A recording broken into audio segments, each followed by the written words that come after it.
ಆತ್ಮಸಂತೃಪ್ತಿ ಕಾರ್ಯಕ್ರಮಗಳನ್ನು ವೀಕ್ಷಿಸುತ್ತಿರುವಂಥ ನನ್ನ ಪ್ರಿಯ ವೀಕ್ಷಕರನ್ನು ನಮ್ಮ ರಕ್ಷಕನಾದ ಯೇಸು ಕ್ರಿಸ್ತನ ಅಮೂಲ್ಯವಾದಂಥ ನಾಮದಲ್ಲಿ ಬುಧವಾರದ ಕಾರ್ಯಕ್ರಮಕ್ಕಾಗಿ ಪ್ರೀತಿಯಿಂದ ನಿಮ್ಮನ್ನು ಆಹ್ವಾನಿಸುವವನಾಗಿದ್ದೇನೆ. ನನ್ನ ಪ್ರಿಯ ಸ್ನೇಹಿತರೆ, ದೇವರು ತನ್ನ ಕೃಪೆಯಿಂದ ನಮ್ಮನ್ನು ನೂತನವಾದಂಥ ವರ್ಷಕ್ಕೆ ನಡೆಸಿದ್ದಾನೆ. ದೇವರು ನಮಗೆ ಕೊಟ್ಟಂಥ ಈ ನೂತನ ವರ್ಷದಲ್ಲಿ ದೇವರು ತನ್ನ ವಾಕ್ಯದಲ್ಲಿ ಬರೆಸಿಡಲ್ಪಟ್ಟಂಥ ಸತ್ಯವನ್ನು ನಾವು ಪ್ರಾರ್ಥನಾಪೂರ್ವಕವಾಗಿ ಅಧ್ಯಯನ ಮಾಡೋಣ. ನಾನು ಕಳೆದ ಸಾರಿ ಅಧ್ಯಯನವನ್ನು ಮುಂದುವರಿಸ್ತಾ ಇರುವಾಗ ಒಂದು ಭಾಗವನ್ನು ನಿಮ್ಮ ಮಧ್ಯಕ್ಕೆ ನಾನು ತಂದಿದ್ದೆ. ಅದು ಯಾವುದೆಂಬುದಾಗಿ ಹೇಳಿದರೆ, ಸತ್ಯವೇದದಲ್ಲಿ ರಕ್ಷಣೆಯ ಕುರಿತಾಗಿ ಸುಮಾರು 5 ಕೀಲಿ ಪದಗಳು ಎಂಬುದಾಗಿ ಹೇಳ್ಬೋದು, ಕೀ ವರ್ಡ್ಸ್ ಅದು ಉಪಯೋಗಿಸಲ್ಪಟ್ಟಿದೆ. ಈ 15 ಕೀಲಿ ಪದಗಳು ಅದು ಬಹಳ ಪ್ರಾಮುಖ್ಯವಾದಂಥ ಪದಗಳು. ಯಾಕಂತ ಹೇಳಿದ್ರೆ, ಈ ಪದಗಳು ನಾವು ಸತ್ಯವೇದವನ್ನು ಅಧ್ಯಯನ ಮಾಡುವಾಗ ರಕ್ಷಣೆಯ ಒಂದು ಹುದುವಾದಂಥ ಕರ್ತನಾದ ಯೇಸು ಕ್ರಿಸ್ತನಲ್ಲಿ ನಮಗೆ ದೇವರು ಕೊಡತಕ್ಕಂಥ ಬಿಡುಗಡೆ ಅದು ಯಾವ ರೀತಿಯಲ್ಲೆಲ್ಲ ವಿವರಿಸಲ್ಪಟ್ಟದೆ ಎಂಬುವಂಥದ್ದನ್ನು ಸಮಗ್ರವಾಗಿ ನಾವು ತಿಳಿದುಕೊಳ್ಳುವುದಕ್ಕೆ ನಮಗೆ ಸಹಾಯವಾಗ್ತದೆ. ನಾನು ಕಳೆದ ಸಾರಿ ಇದರ ಕುರಿತಾಗಿ ಮಾತನಾಡಿದಾಗ ಒಂದೊಂದು ಪದಗಳನ್ನು ನಾನು ವಿವರಿಸ್ತೇನೆ ಎಂಬುದಾಗಿ ನಾನು ಹೇಳಿದ್ದೆ. ನಾವೀಗ ಮೊದಲನೆಯ ಪದದಲ್ಲಿ ನಾವಿದ್ದೇವೆ. ನಾನು ಪ್ರಾರಂಭ ಮಾಡಿದೆ, ಅದನ್ನು ವಿವರಿಸಲಿಕ್ಕೆ ನನಗೆ ಆಗಲಿಲ್ಲ, ಯಾಕಂದರೆ ಸಮಯವಿರಲಿಲ್ಲ. ಇವಾಗ ಆ ಪದದ ವಿಷಯಗಳನ್ನು ನಾನು ನಿಮ್ಮ ಮುಂದೆ ವಿವರಕ್ಕೆ ತರ್ತೇನೆ. ನಾನು ನಿಮ್ಮ ಮುಂದಕ್ಕೆ ತಂದಂಥ ಆ ಮೊದಲನೆಯ ಪದ 15 ಪದಗಳು ಎಂಬುದಾಗಿ ಹೇಳಿದ್ದೇನಲ್ಲ, ಆ 15 ಪದಗಳಲ್ಲಿ ಮೊದಲನೆಯ ಒಂದು ಪದ ಕನ್ವರ್ಷನ್ ಅಥವಾ ಮಾರ್ಪಾಟು. ಈ ಕನ್ವರ್ಷನ್ ಅಥವಾ ಮಾರ್ಪಾಟು ಎಂಬಂಥ ಪದ ಇದನ್ನು ಬಹಳವಾಗಿ ಜನರು ತಪ್ಪಾಗಿ ತಿಳ್ಕೊಂಡಿದ್ದಾರೆ. ಒಬ್ಬ ವ್ಯಕ್ತಿಯು, ನಾನು ಕಳೆದ ಸಾರಿ ವಿವರಣೆ ಮಾಡುವಾಗ ಹೇಳಿದ್ದೆ, ಆತನ ಜೀವನದಲ್ಲಿ ಅವನ ಆ ಮಾರ್ಪಾಟು ಎಂಬುದಾಗಿ ಹೇಳುವಾಗ ಅವನ ಜೀವನದಲ್ಲಿ ಕಂಡು ಬರಬೇಕಾದಂಥ ಪ್ರಥಮವಾದಂಥ ಒಂದು ಸಂಗತಿ ಯಾವುದೆಂಬುದಾಗಿ ಹೇಳಿದರೆ ಮಾನಸಾಂತರ. ನಾನು ಕಳೆದ ಸಾರಿ ವಿವರಿಸುವಾಗ ಮಾನಸಾಂತರ ಅಂದರೆ ಏನು ಅಲ್ಲ ಎಂಬಂಥದ್ದನ್ನು ವಿವರಣೆ ಮಾಡಿದೆ. What repentance is not. 1-2-3 ವಿಷಯಗಳನ್ನು ಹೇಳಿದ್ದೆ ನಾನು. ಮೊದಲನೇದಾಗಿ, ಇಟ್ ಈಸ್ ನಾಟ್ ರಿಫಾರ್ಮೇಷನ್. ಅಂದರೆ ನಾವು ಅನೇಕ ಸಾರಿ ಹೇಳುವುದುಂಟು, ಒಂದು ಹಾಳೆ ತಿರುಗಿಸುವುದು ಎಂಬುದಾಗಿ. ಹಾಳೆ ತಿರುಗಿಸುವುದಲ್ಲ. ಇನ್ನೊಂದು ನಾನು ನಿಮಗೆ ವಿವರಣೆ ಕೊಟ್ಟಿದ್ದೇನೆ, ಇಟ್ ಈಸ್ ನಾಟ್ ರಿಮೋರ್ಸ್. ನಾನು ಸಿಕ್ಕಾಕೊಂಡಲ್ಲ, ನಾನು ಮಾಡಿದ ತಪ್ಪು ಇವಾಗ ಎಲ್ಲರಿಗೆ ಗೊತ್ತಾಗ್ತದಲ್ಲ, ನನಗೆ ನಾಚಿಕೆ ಆಗ್ತದೆ ಈಗ ಎಂಬಂಥ ಒಂದು ದುಃಖ, ಅದರ ಕುರಿತಾದಂಥ ಒಂದು ದುಃಖ, ರಿಮೋರ್ಸ್. ಮಾನಸಾಂತರ ಅಲ್ಲ, ಯಥಾರ್ಥವಾದ ಪಶ್ಚಾತ್ತಾಪವಲ್ಲ, ನಾನು ಮಾಡಿದ ತಪ್ಪು ಈಗ ಬೆಳಕಿಗೆ ಬಂತಲ್ಲ ಎಂಬಂಥ ಒಂದು ದುಃಖ. That is not repentance. ಮೂರನೇದಾಗಿ ನಾನು ಹೇಳಿದೆ, it is not even a penitence ಅಥವಾ that act of attempting to make up for one sins through good works. ನಾನು ತಪ್ಪು ಮಾಡಿದ್ದೇನೆ, ಆದರೆ ಅದಕ್ಕೇನಾದರೂ ಸ್ವಲ್ಪ ಒಳ್ಳೆ ಕೆಲಸ ಮಾಡಿದರೆ, ತಕ್ಕಡಿಯಲ್ಲಿ ನನ್ನ ಒಳ್ಳೆಯ ಕೆಲಸ ಸ್ವಲ್ಪ ಜಾಸ್ತಿ ಭಾರವಾಗಿ ಕಂಡ್ರೆ ನನ್ನ ಕೆಟ್ಟ ಕೆಲಸ ಎಲ್ಲ ಅದು ಸ್ವಲ್ಪ ಅಳಿಗೆ ಹೋಗಿಬಿಡ್ತದೆ. ಕೆಲವು ಸಾರಿ ನಮ್ಮ ದೇಶದಲ್ಲಿ ನಡೆಯುತ್ತಿರುವಂಥ ಅಪಾರವಾದಂಥ ಲಂಚಕೋರತನ ನಾವು ಇದಕ್ಕೆ ಹೋಲಿಸ್ಬೋದು. ಯಾರೋ ಅಧಿಕಾರಿಗಳು ಬಂದರು, ನಾನೀಗ ತಪ್ಪಿನಲ್ಲಿ ಸಿಕ್ಕಿ ಹಾಕಿಕೊಳ್ತೇನೆ, ಇವಾಗ ಅದನ್ನು ಮುಚ್ಚುವುದಕ್ಕೋಸ್ಕರವಾಗಿ ಅವರನ್ನೊಂದು ಗುಪ್ತವಾಗಿ ಕರೆದು ಒಂದಷ್ಟು ಕೆಲವು ಲಕ್ಷ ರೂಪಾಯಿಯನ್ನು ಅವರಿಗೆ ಕಾಣಿಕೆಯಾಗಿ ಕೊಟ್ಟು ಬಿಡು. ನೋಡಿ, ನನ್ನ ವಿಷಯವಾಗಿ ಏನು ಮಾಡಬೇಡ್ರಿ, ಇದು ನಿಮಗೆ ನೀವು ಇಟ್ಕೊಳ್ರಿ. ನನ್ನ ಪ್ರಿಯರೇ, ದ್ಯಾಟ್ ಈಸ್ ನಾಟ್ ರಿಪೆಂಟೆನ್ಸ್. ಅದು ಮುಚ್ಚಿ ಹಾಕುವ ಕೆಲಸ. ಅದರಲ್ಲಿ ಪಶ್ಚಾತ್ತಾಪ ಎಂಬುದು ಇಲ್ಲ. ಅಂದರೆ ಅವನಿಗೀಗ ಸಿಕ್ಕಾಕೊಂಡಿದ್ದಾನೆ. ಈಗ ಈ ದಿವಸದಲ್ಲಿ ಕೋಟಿಗಟ್ಟಲೆ ರೂಪಾಯಿಯನ್ನು ವ್ಯವಹಾರ ಮಾಡಿದಂಥವರು ಕಳ್ಳತನದಲ್ಲಿ ಅವರು ಒಳಗಡೆ ಬಚ್ಚಿಟ್ಟಿದ್ದಾರೆ. ಆದಾಯ ತೆರಿಗೆಯ ಅಧಿಕಾರಿಗಳು ಬಂದು ಅವರು ಪರೀಕ್ಷೆ ಮಾಡುವಾಗ ಈಗ ಅಯ್ಯೋ ಏನು ಮಾಡೋದಂತ ಗೊತ್ತಿಲ್ಲ ಅವರಿಗೆ. ಈಗ ತಪ್ಪಿಸಿಕೊಳ್ಬೇಕು ಅವರಿಗೆ. ಏನು ಮಾಡ್ತಾರೆ? ಸ್ವಾಮಿ, ನಾನು ಮಾಡಿದ ತಪ್ಪಾಯಿತು ಅಂದರೆ ಅವನಿಗೆ ನಿಜವಾದಂಥ ಮಾನಸಾಂತರ ಇಲ್ಲ ಅಲ್ಲಿ. ನೋಡಿ, ಇದನ್ನೊಂದು ಇಟ್ಟುಕೊಳ್ಳಿ ನೀವು, ದಯಮಾಡಿ ಇದನ್ನೆಲ್ಲ ಮುಚ್ಚಾಕ್ಬಿಡಿ. ಲೋಕದಲ್ಲಿ ಇದು ನಡೆಯುತ್ತಾ ಉಂಟಾ ಇಲ್ವಾ ಇದು? ಆದುದರಿಂದ ನಾವು ಮಾನಸಾಂತರ ಎಂಬುದಾಗಿ ಹೇಳುವಾಗ ಅದರ ಸರಿಯಾದಂಥ ತಿಳುವಳಿಕೆ ನಮಗಿರಬೇಕು. ಇವತ್ತಿನ ದಿವಸದಲ್ಲಿ ನಾನು ನಿಮ್ಮ ಮುಂದಕ್ಕೆ ತರತಕ್ಕಂಥ ಒಂದು ವಿಷಯ, ವಾಟ್ ರಿಪೆಂಟೆನ್ಸ್ ಈಸ್. ಮಾನಸಾಂತರ ಅಥವಾ ಪಶ್ಚಾತ್ತಾಪ ಅಂದರೆ ಏನು? ಕಳೆದ ಸಾರಿ ಒಂದೆರಡು ವಚನ ಮಾತ್ರ ನಿಮ್ಮ ಮುಂದಕ್ಕೆ ನಾನು ತಂದಿದ್ದೆ. ಇವತ್ತು ನಾನು ಅದನ್ನು ಮುಂದುವರಿಸ್ತೇನೆ. ನಾವು ದೇವರ ವಾಕ್ಯವನ್ನು ಅಧ್ಯಯನ ಮಾಡುವಾಗ ನಾವು ಈ ಮಾನಸಾಂತರದ ಕುರಿತಾದ ಸರಿಯಾದಂಥ ಒಂದು ಬೋಧನೆ ನಮಗೆ ಸಿಕ್ಕುವಂಥದ್ದಾಗಿದೆ. What repentance is. ಈಗ ನಮ್ಮ ಮುಂದೆ ಇರುವಂಥ ಪ್ರಶ್ನೆ, ಮಾನಸಾಂತರ ಅಥವಾ ಪಶ್ಚಾತ್ತಾಪ ಅಂದರೆ ಏನು? When you talk about repentance, it is a voluntary and sincere change in the mind of the sinner, causing him to turn from his sin. ನೋಡ್ರಿ, ಇದನ್ನು ಚೆನ್ನಾಗಿ ನಾವು ತಿಳ್ಕೊಳ್ಬೇಕು. ಪಶ್ಚಾತ್ತಾಪ, ಮಾನಸಾಂತರ ಎಂಬುದಾಗಿ ಹೇಳುವಾಗ ಹೃದಯಪೂರ್ವಕವಾಗಿ, ಯಥಾರ್ಥವಾಗಿ, ಸ್ವ ಇಚ್ಛೆಯಿಂದ ಆತನ ಮನಸ್ಸಿನಲ್ಲಿ ಉಂಟಾಗುವಂಥ ಆ ಒಂದು ತಿಳುವಳಿಕೆ, ಏನದೋ ನಾನು ತಪ್ಪು ಮಾಡಿದ್ದೇನೆ, ನಾನು ಮಾಡಿದ್ದು ಅಪರಾಧ, ನಾನು ಪಾಪಿಯಾಗಿದ್ದೇನೆ ಎಂಬಂಥ ಆ ತಿಳುವಳಿಕೆ ಅವನಿಗೆ ಉಂಟಾಗಿ ಆ ಪಾಪದಿಂದ ನಾನು ತಿರುಗಿಕೊಳ್ಳಬೇಕು ಎಂಬಂಥ ಆ ಹೃದಯಪೂರ್ವಕವಾದಂಥ ಮನಸ್ಸು, ಆಲೋಚನೆ, ಆಶೆ ಅವನಲ್ಲಿ ಬರುವಂಥದ್ದು, ಅದು ನಿಜವಾದ ಮಾನಸಾಂತರವಾಗಿದೆ. Now it should be noted that we said sin and not sins. ನಾನು ಕಳೆದ ಬಾರಿ ಮಾತನಾಡುವಾಗ ಒಂದು ವಿಷಯವನ್ನು ಒತ್ತಿ ನಾನು ಹೇಳಿದ್ದೇನೆ. ದೇವರ ವಾಕ್ಯ ಹೇಳುವಂಥದ್ದು ಪಾಪಗಳೂ ಅಲ್ಲ, ಆದರೆ ಪಾಪ. ಏನಿದು? ಯಾಕೆ ಪಾಪಗಳು ಅಲ್ಲ?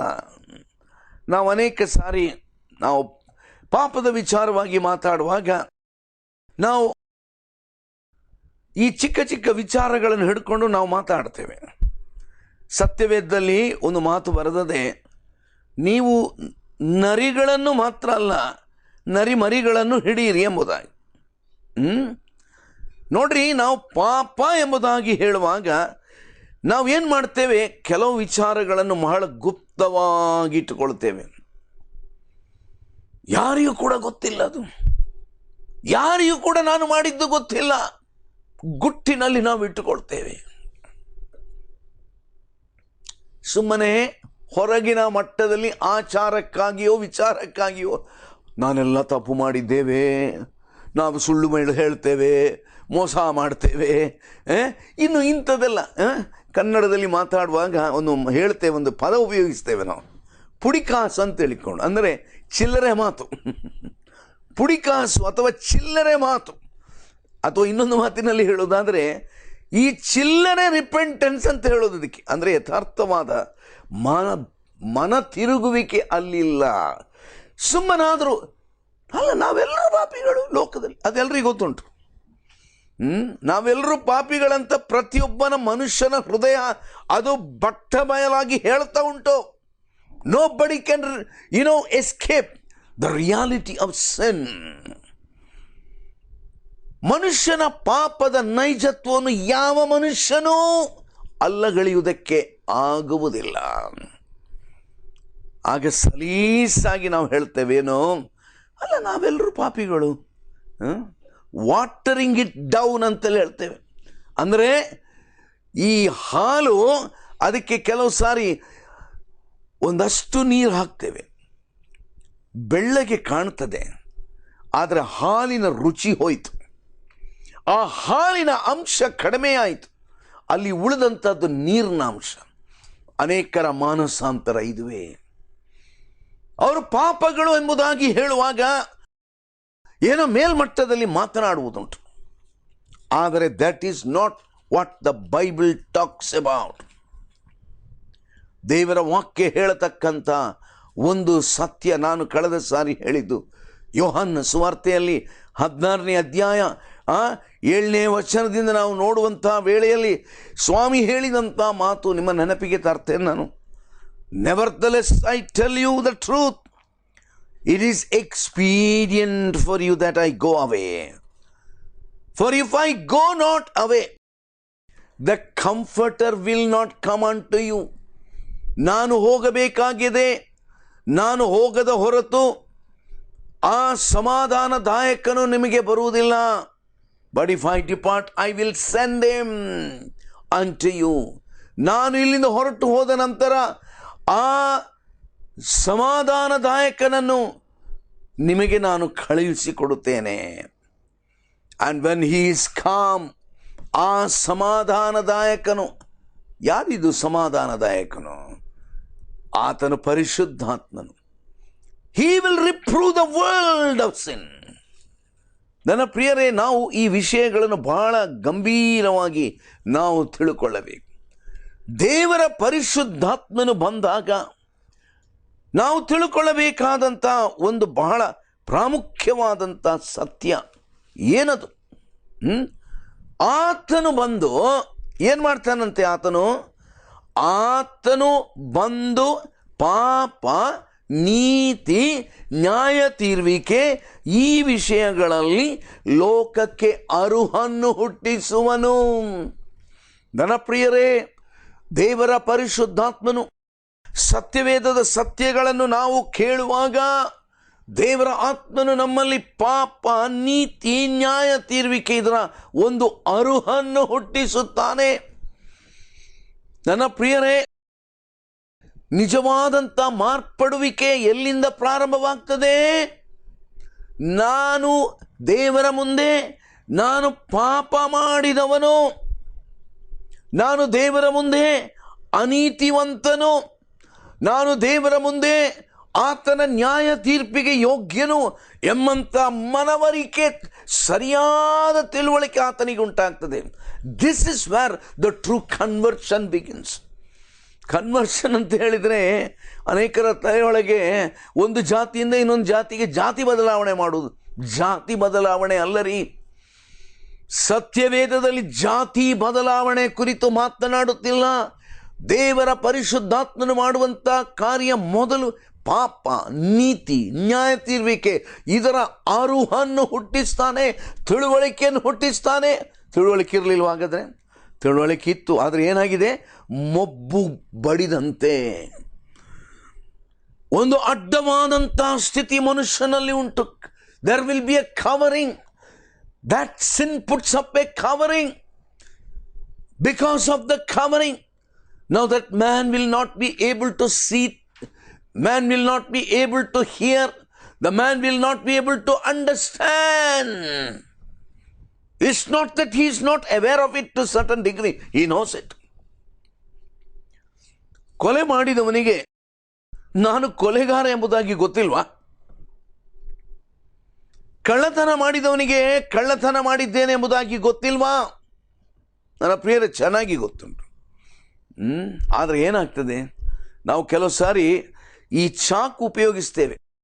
ಆ ಚಾಕು ಮೊದಲು ಹೊಸದಾಗಿ ತಗೊಂಡಾಗ ಅದು ಬಹಳ ಹರಿತವಾಗಿರ್ತದೆ.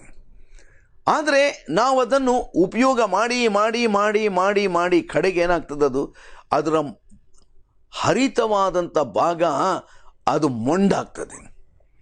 ಆ ಮೊಂಡಾದಾಗ ನಾವು ಆ ಕತ್ತಿಯನ್ನು ನಾವು ಉಪಯೋಗ ಮಾಡಲಿಕ್ಕೆ ಆಗದ ಸ್ಥಿತಿಗೆ ಬರ್ತದೆ.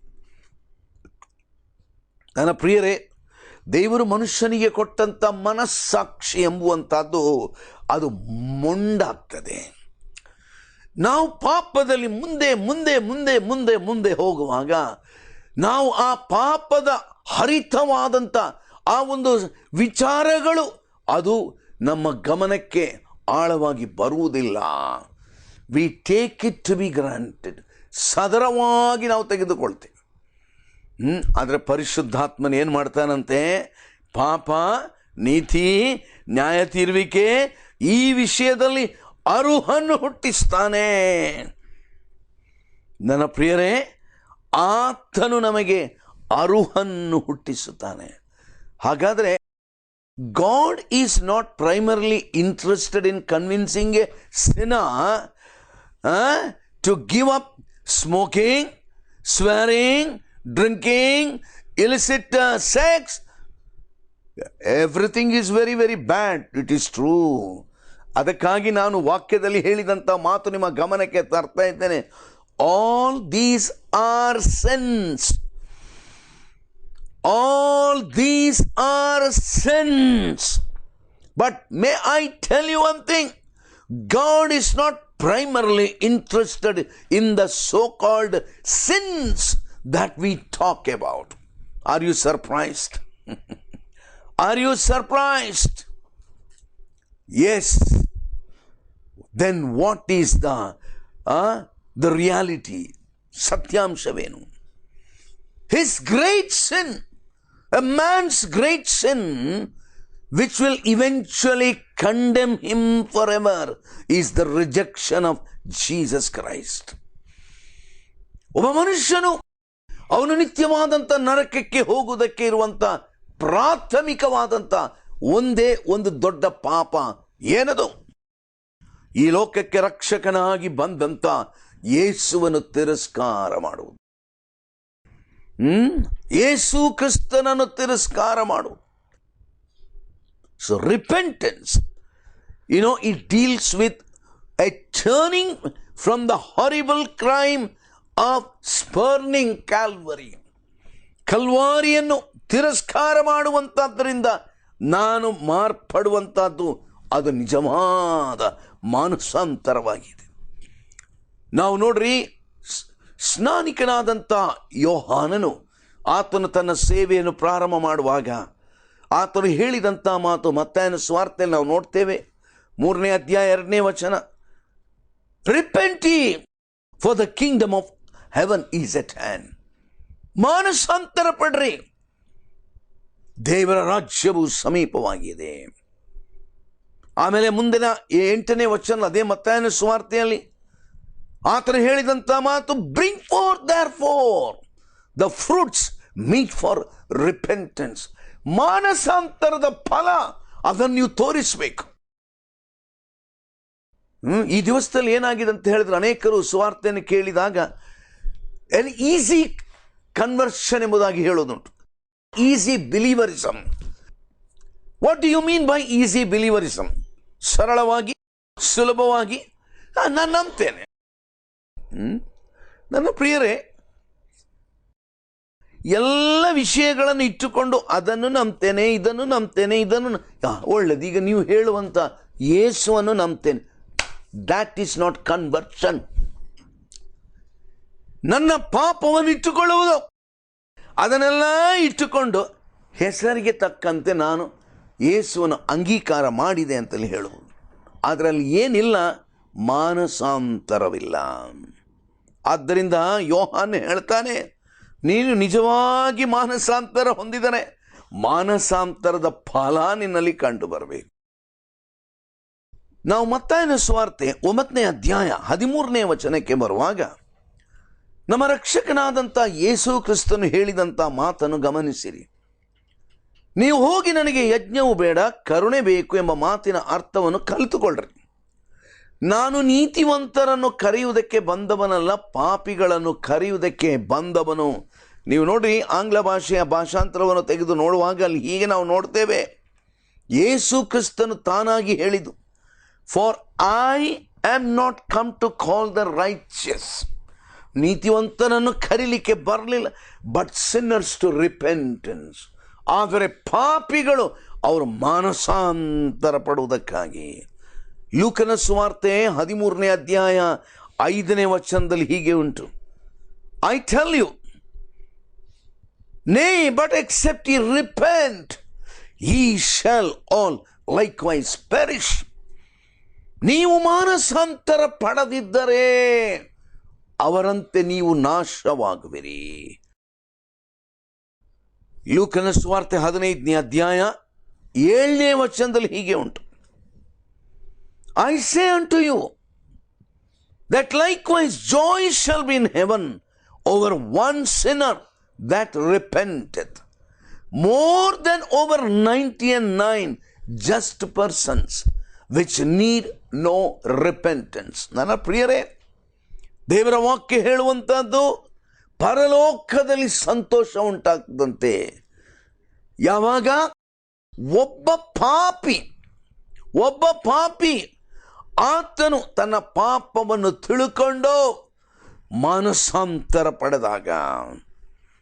ಲೂಕನ ಸುವಾರ್ತೆ 24ನೇ ಅಧ್ಯಾಯ 47ನೇ ವಚನದಲ್ಲಿ ಒಂದು ಮಾತುಂಟು, the repentance and remission of sin should be preached in his name among all nations beginning at Jerusalem.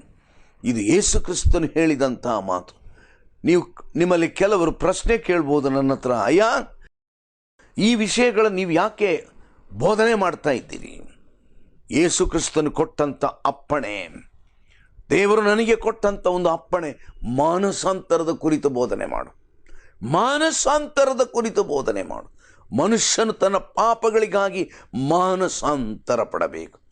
ನನ್ನ ಪ್ರಿಯರೇ, ನನ್ನ ಮಾತುಗಳನ್ನು ನಿಲ್ಲಿಸುವ ಮೊದಲು ಒಂದು ಮಾತು ಯಥಾರ್ಥವಾಗಿ ನಿಮ್ಮ ಜೊತೆಯಲ್ಲಿ ನಾನು ಕೇಳಲೋ?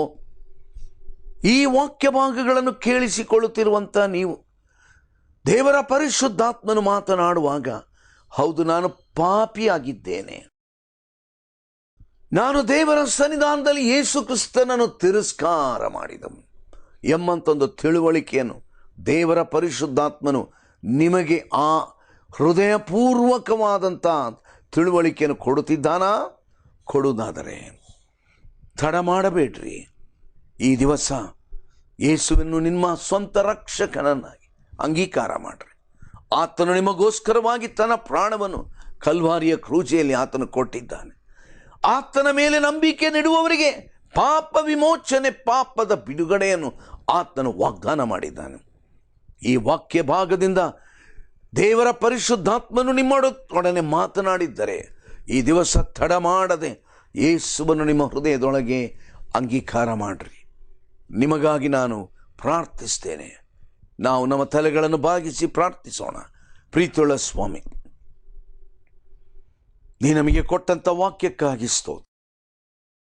ಈ ಸಂದೇಶವನ್ನು ಕೇಳಿದವರಲ್ಲಿ ಯಾರಾದರೂ ಹೌದು, ನಾನು ದೇವರ ಸನ್ನಿಧಾನದಲ್ಲಿ ಪಾಪಿಯಾಗಿದ್ದೇನೆ, ಯೇಸು ಕ್ರಿಸ್ತನನ್ನು ವಿರೋಧಿಸುವಂಥ ಒಬ್ಬ ವ್ಯಕ್ತಿಯಾಗಿ ನಾನು ಮುಂದೆ ಬಂದಿದ್ದೇನೆ, ನನ್ನ ಪಾಪವನ್ನು ಕ್ಷಮಿಸು, ನಾನು ನಿನ್ನ ಕಡೆಗೆ ತಿರುಗಿಕೊಳ್ಳುತ್ತೇನೆ, ನನ್ನನ್ನು ನೀನು ಅಂಗೀಕರಿಸು ಎಂಬಂಥ ಯಥಾರ್ಥವಾದ ಪ್ರಾರ್ಥನೆಯೊಡನೆ ನಿನ್ನನ್ನು ಸ್ವೀಕಾರ ಮಾಡುವಂಥ ಕೃಪೆ ಕೊಡು. ವೈಯಕ್ತಿಕವಾಗಿ ಅಂಥವರನ್ನು ಆಶೀರ್ವದಿಸಿ ನಡೆಸು. ಯೇಸು ಕ್ರಿಸ್ತನ ಅಮೂಲ್ಯವಾದ ನಾಮದಲ್ಲಿ ನಮ್ಮ ಪ್ರಾರ್ಥನೆಯನ್ನು ಕೇಳಿದ್ದಕ್ಕಾಗಿ ನಿನಗೆ ಸ್ತೋತ್ರ ಉಂಟಾಗಲಿ. ಆಮೇನ್.